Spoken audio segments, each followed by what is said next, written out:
Seems like we're on a roll with tools. Last video was about tools, and this video is about tools. What's this one about? Well, if you've ever plugged in an actual iOS device in order to do debugging on the device instead of using the simulator, then you might have noticed something different on the command line. You get a lot of chatter going on there. So today, I'm going to show you two methods that you can use to clear up some of that chatter. The first one is not going to require any tool installation. It's actually a tool that already comes with all Linux boxes and all Mac boxes out of the box. And the second one is a really useful iOS device tool that's actually really handy for doing any kind of iOS work, and you should have it in your tool belt, whether you're doing NativeScript development or you're doing something else on iOS. I even was able to use this tool to clear out some old apps through the command line on my actual iPhone. Pretty cool. So that's what we're doing today.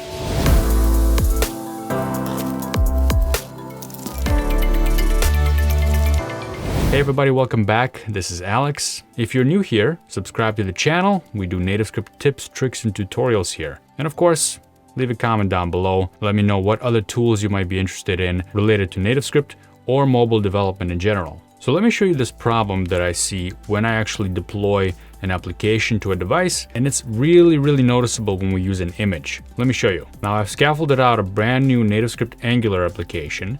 And you can do this with Angular Core or Vue or React even. And this is what it looks like.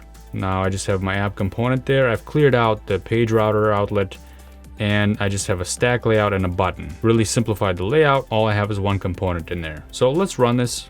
And I do have my iPhone connected and this is gonna run on my device. So I'm gonna say ns run iOS. I'm gonna hit enter there and it's gonna deploy to my device and run on it. I'll show you that in a minute. Okay, so I got a message that says successfully synced application on the device. And there it is right there. As you can see, it's a pretty bland application and it just has a button at the top there.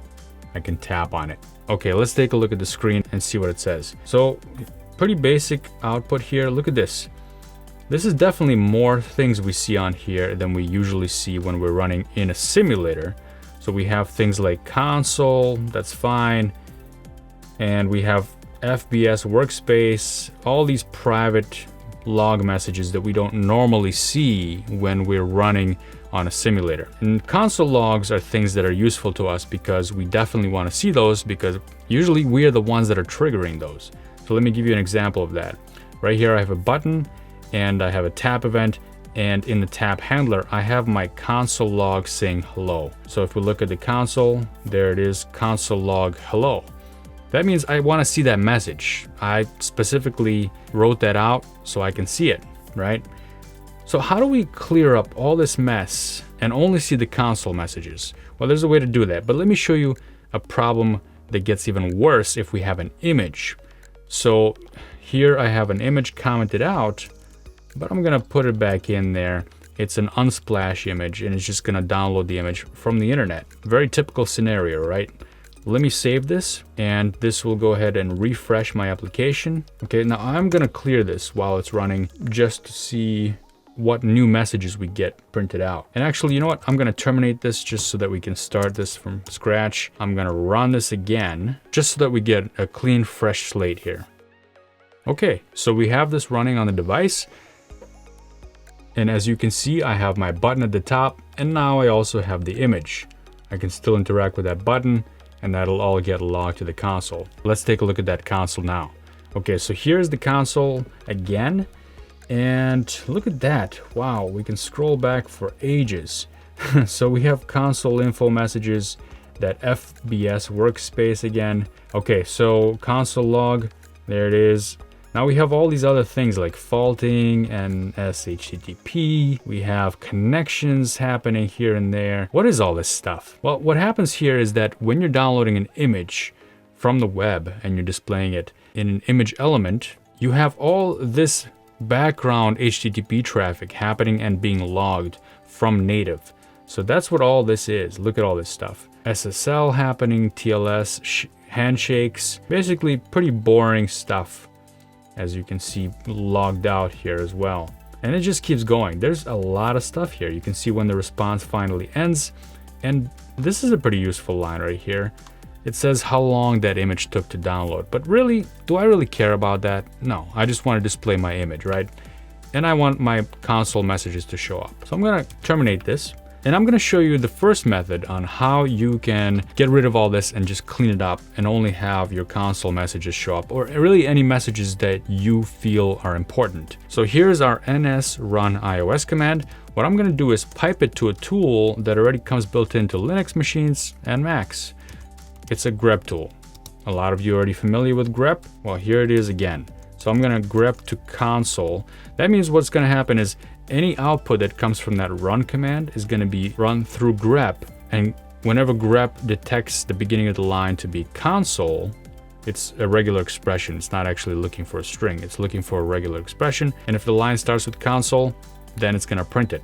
Let me clear everything. So I did run it just now. I hit enter and I cleared it. It will take a while for anything to show up here because the only messages that it will print are going to be console messages.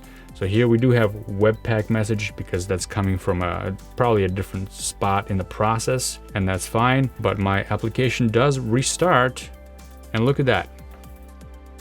I've got my app running again, but now if you take a look at the screen, you'll see that we only have console info and console log.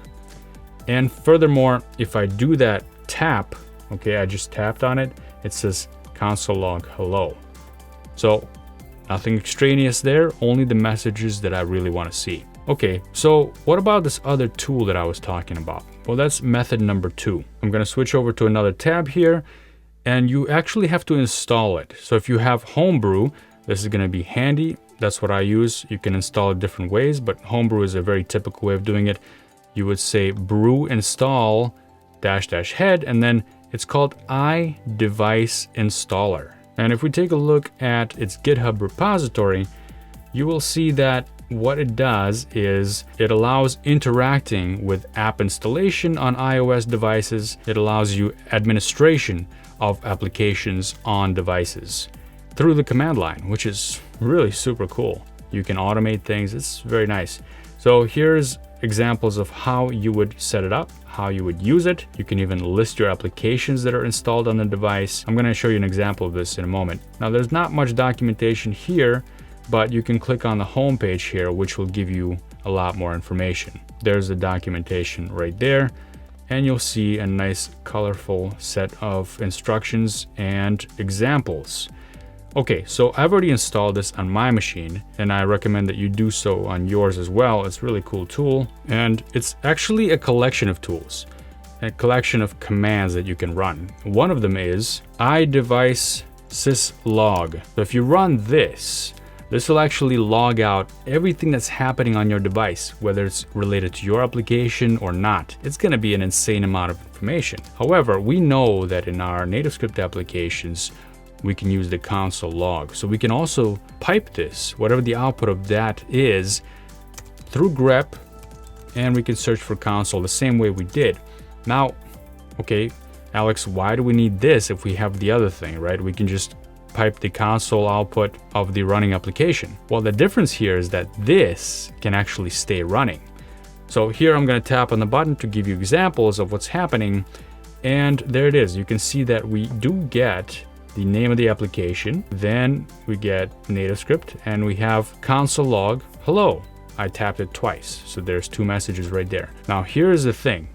If I terminate my process here, if I went back to the other tab and terminated my running application, this thing is actually still running, this other process.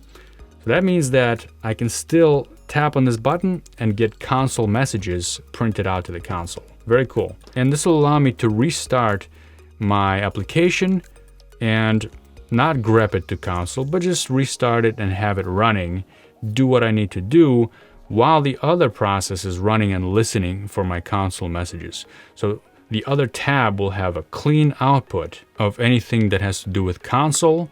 And if I want to have everything else that's going to be spit out by this device related to the application that I'm running, then I have this other tab, and that's right here. So a very nice tool indeed, and it's a handy way for you to quickly filter out what you see on the console, especially if you have a lot of images and you're looking for that one message that slipped through while the console is spitting out messages in left and right and you don't know where your message went. So there you go, folks. That's a couple of methods for you to clear out that console log from a real device. And if you like this kind of content, please subscribe to the channel. I'd appreciate that. Leave a comment down below about any tools you'd like me to cover here related to mobile development or NativeScript. And thanks for watching the video.